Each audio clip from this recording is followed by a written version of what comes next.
And I want to ask for patience. Msikuwe na haraka. Uchaguzi iko mbali.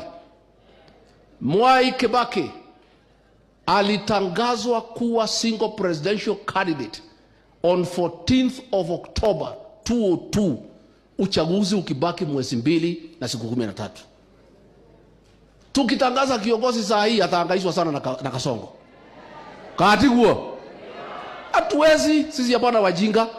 Kwa hivyo mimi naomba mrelax. Nimeona watu wakinipigia simu, upinzani imesabaratika. Upinzani imesabaratika namna gani? Upinzani ni nyinyi. Nyinyi mnangoja tu kiongozi. Wacha tuude chama mwaka huu ya 2026. Uchaguzi kipaki pale siku chache ndio tutatoa mtu moja. Na pia tunataka tungoje hii akina Sifuna, si wanakuja? Kwani mnataka tuharakishe? Si tuangoje wakuje? Tena kuna watu wengine ma PS, ma minister, watu ya Kasongo wananitafuta usiku na giza, wanasema wanaku. So ngojeni, relax. There is no problem at all.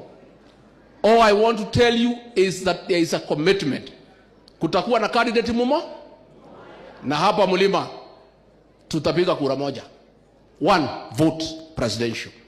Last time tumegawa 1.1 kwa Raila, 3.8 kwa Ruto. Hii yetu yote tunapiga kikapu moja.